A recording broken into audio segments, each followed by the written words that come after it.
Hello. Good morning. Welcome to the First Unitarian Universalist Church of Richmond, a congregation in the free faith tradition, bound not by a creed, but a covenant. My name is Jeanne Daniels, and I'm very honored to serve on your board of directors. First UU is a community of many faith journeys and beliefs united in a single covenant of care. We are committed to being a deliberately diverse and fully inclusive community of adults, youth, and children. Together, we explore our connections to each other, to the sacred, and to all life, and we strive to bring our values alive in this community and beyond. I just want to say that on behalf of the board, that this resilience and our commitment to not only sustaining, but strengthening and expanding our community in the midst of this uncertainty is truly inspiring, and it feels so true to our persistent and our rebellious roots. If you're a visitor here today on this new platform, we welcome you. We hope that you grant us grace and patience as we navigate this new means of connection, and we are truly honored that you would spend this time with us. We also truly hope that you find something here that touches your mind and your heart. After our service today, I invite you to stay on, grab a cup of coffee or tea or whatever you'd like, and join in a virtual coffee hour. So for this, you'll be broken up into small groups so that you can fellowship together. If all of you that would like to participate would go back to any of the emails that you received regarding the service today, there will be a link to the new meeting there. So if you scroll towards the bottom of your email, there will be a link titled Virtual Coffee Hour. All right, so thank you again for being here today, and we bid you welcome. Thank you.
Welcome. All right, this is great. You can hear me and the beautiful birds. I don't know if you've noticed, but it is spring. Actually, you probably have noticed because some of you have been out more than usual. Bluebirds, robins, and crows. The crows are the sentinels of the neighborhood. It is the start of spring here in Virginia. And while it's warming everywhere in the Northern Hemisphere, we know that we have a time to be staying home, flattening the curve, working together. I'm so glad that you came to join us this morning. This is a great time for all of us to virtually connect. We would normally do this in person, but hey, we've got folks from my home family in Albany, New York, even watching. So we're gathered together here. I hope that you, and I hope everyone else, feels that this is a time to come together. I invite you now to a time of reflection, consideration of the beauty of the spring and the challenges of the time. Welcome to a time of worship.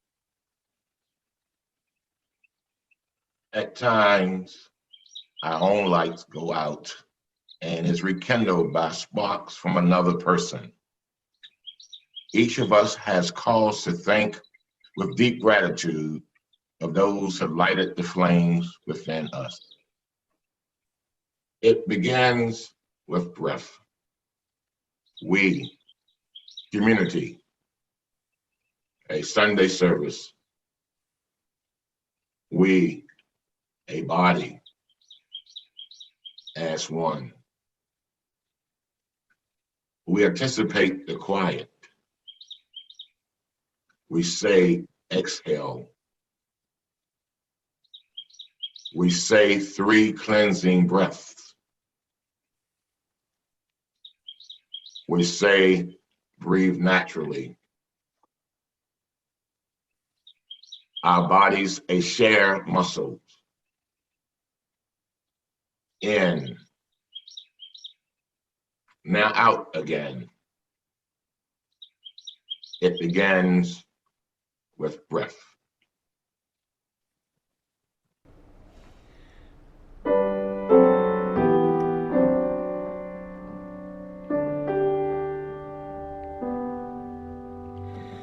Lie still and small, deep inside all, I hear you call, sing.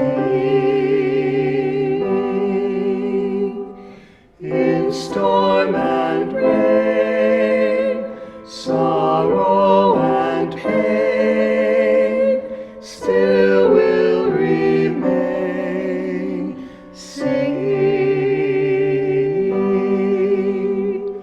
calming my fears, quenching my tears, through all the years, singing.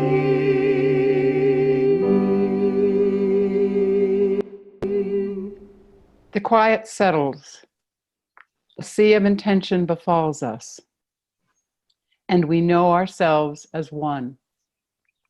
Our pain is different, our hope unique, the humanity shared, frail vessels of life with immense intentions. We are still and silent, knowing the immensity in the room. We pray, we not pray. We breathe that we may sing.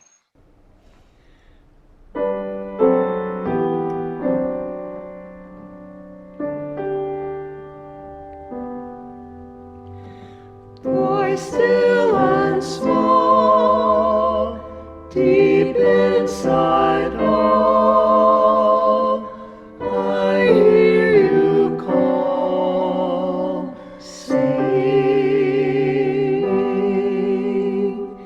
In storm and rain, sorrow and pain, still will remain singing, calming my fears, quenching my tears, through all the years, singing.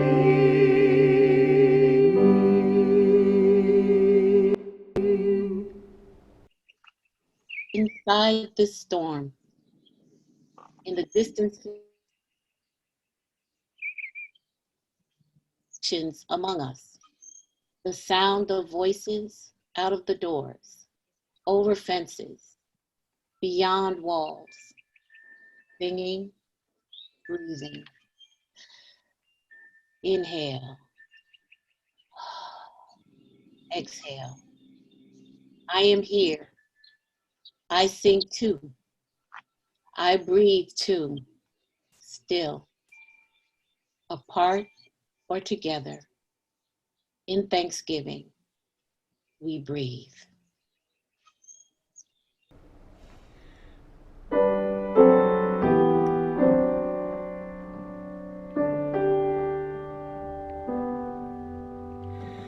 Lie still and small, deep inside all, I hear you call, sing. In storm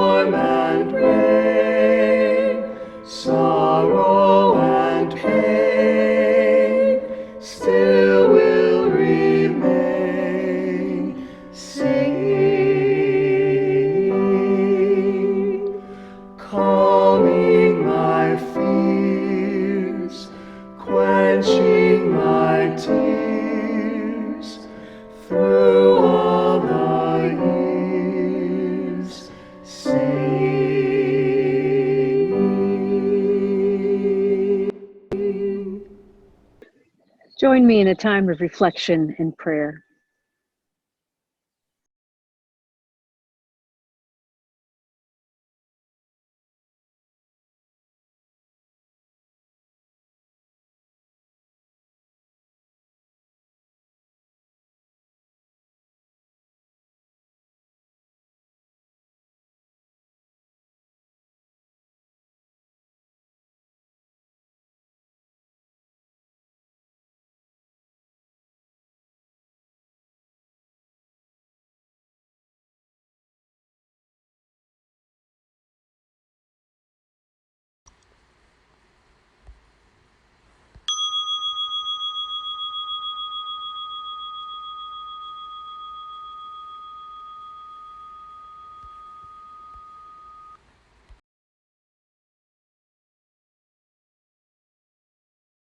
The title of this sermon is The Worst, the Best, and the Plan. The human family, over 200,000 years of evolution, has learned how to worry about the worst. We're really good at that. We go there first. So I don't know about you, but this week, every time I saw another article in the New York Times about the rate of infection of the coronavirus, and I always looked at this peak, not this one. And the reason was I wanted to know the worst. I hear from this information, I mean, it's the New York Times. Well, you know, it says that in our future, there's going to be a lot of illness. And that if we do the worst things, bother the least, think of one another the least, that what will happen is that we'll have a big spiky curve. 61% of us will become infected. We'll be overwhelmed. And numerically, I believe those experts have pinned the worst down. But I remember a story that I saw on PBS once about a nurse who was infected by her patients with the Spanish flu, and how her boyfriend left where he was, came to her and nursed her through it.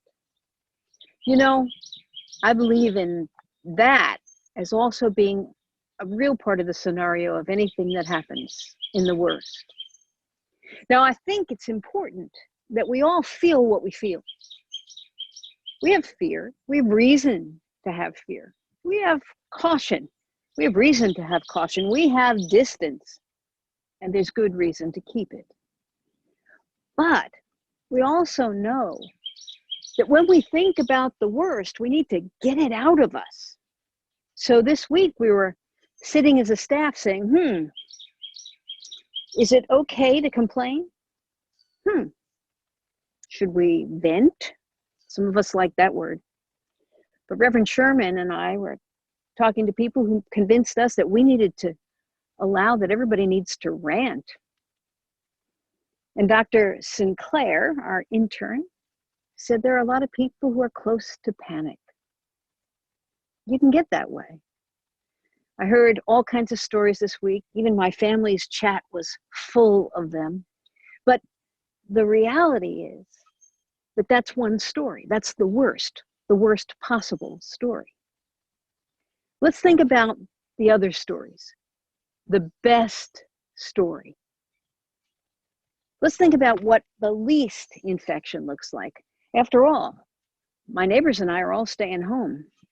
There's hardly a car or a truck going up and down the road. People are really trying to be careful. Even in walking down by the river, I notice people are trying to maintain social distance and be kind to each other, see one another, say hello. So what if we have the best?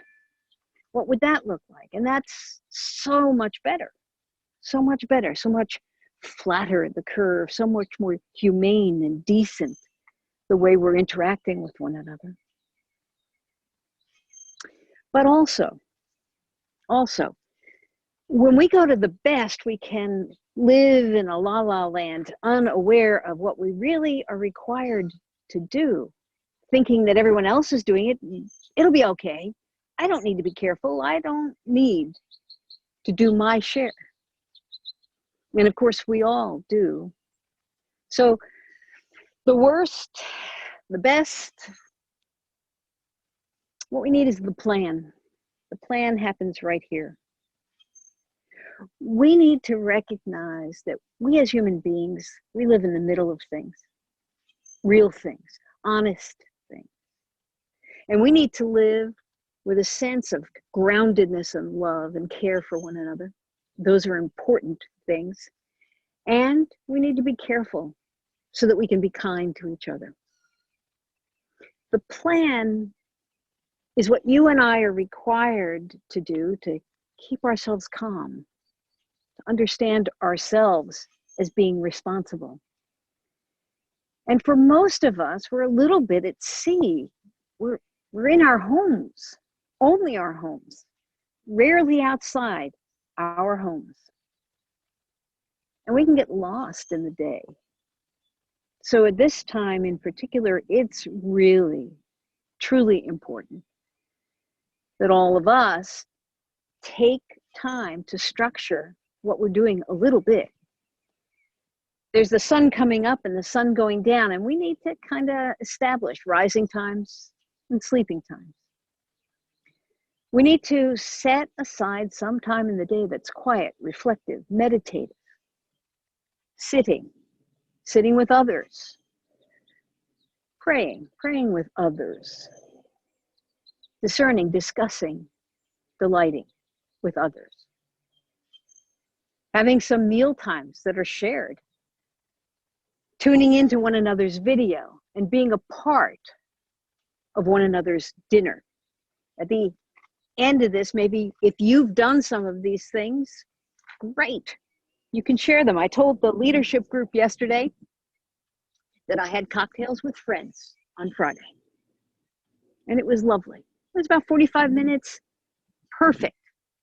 So I really feel as though we have ways to put structure into our day. And if you're really radical, you might declare Sunday a Sabbath. Imagine that. After service, turn off all the screens in the household until Monday morning. Wouldn't that be dangerous? How about this? There's software on Google that will allow you to watch movies with your friends and chat back and forth about what you think of the scenes and the people. Not too much though, you'll spoil the film. And of course, there's just simply synchronously watching things with other folks. There's online games to be played with friends. You and I are blessed to live in a time where we're not in a cave, isolated and alone. Now, this congregation has worked hard to try to support one another, to live out our values and to be in our community and aware. So we're not really good at staying home and figuring out how to do all these things. Yet there are volunteer opportunities, things to be done for others. Think about Broad Fork Farms. Our farmers, the Ardena Gagmans, have Broad Fork Farms. They have a CSA, and they won't be going to farmers markets this spring and summer. So they have a lot of vegetables planted. We can do our business with them. Do you need a room painted, or are you looking for a takeout? How about Southbound, where the folks who own Southbound attend our church? They're having a curbside pickup. If you're gonna patronize someone, why not Southbound? And how about just checking in with each other, letting one another know we miss each other on Sunday mornings, checking into the coffee hour and seeing who you might meet that you don't know, and listening to the bluebirds.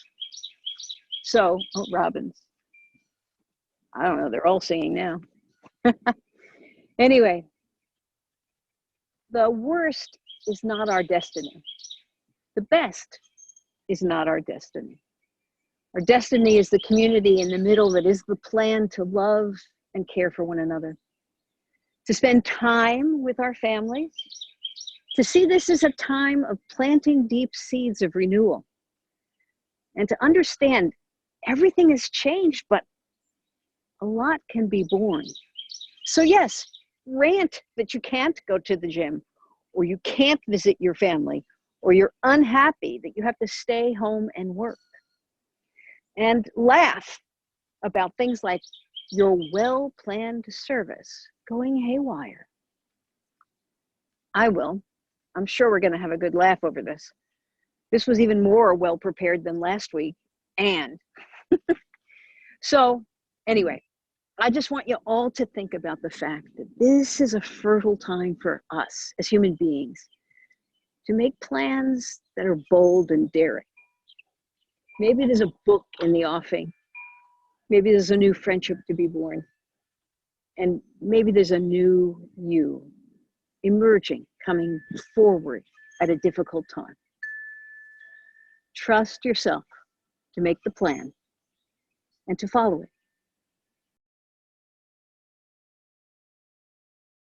It's now time to think about making our offering. The Share the Plate we chose this month was a disaster relief fund for our church so that we can step up when there is a disaster in the area, so we could be a little ahead of the curve. Little did we know that we would be doing this while we were in the midst of it. So it's more important than ever that you be generous if you can to support this fund. It can support our church, it can support our members, it can support people that are in danger of losing homes, that don't have money for food. So please be generous. In the chat and on the screen, you'll see ways to give. You can text to give, you can send us a check, or you can set up an online giving through Kathy, the bookkeeper at richmonduu.org. This is our month to create a disaster relief fund. Little did we know.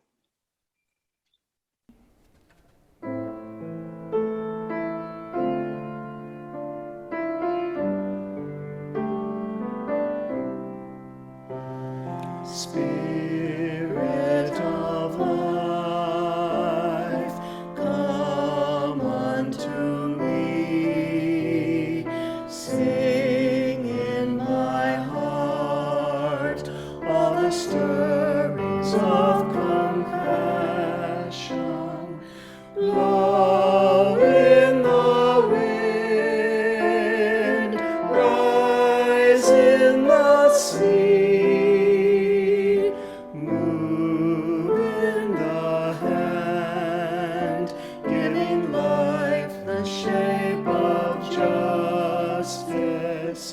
Roots hold me close, wings set me free. Spirit of life, come to me, come to me.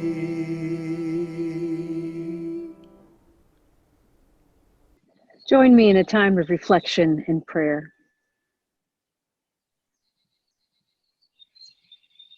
Spirit of life and of love, we have this week been parted in body from Kathleen Van Passen, one of our beloved members, and our hearts remember.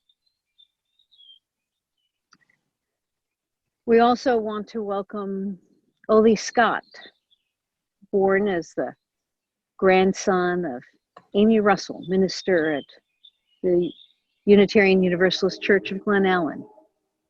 Welcome. Babies born, elders dying, people struggling for life, for breath. May we be part of what sends love, care, and a sense of responsibility in this community, forward, outward, to all. Let's all encourage one another boldly. And Spirit, give us the strength to be those people. Amen. As we extinguish our chalice, and close our time of communal worship. Let us lean in and take the fire of the chalice into our heart. Let us remember that like any fire in a storm, it must be tended lovingly if the flame is to remain. So let us tend to our fires with joy, contemplation, intention, ranting, and with grace and love to ourselves and to each other. Know that the flame of our covenant burns within each of us until we return again together. Let it be so. Ashe and amen.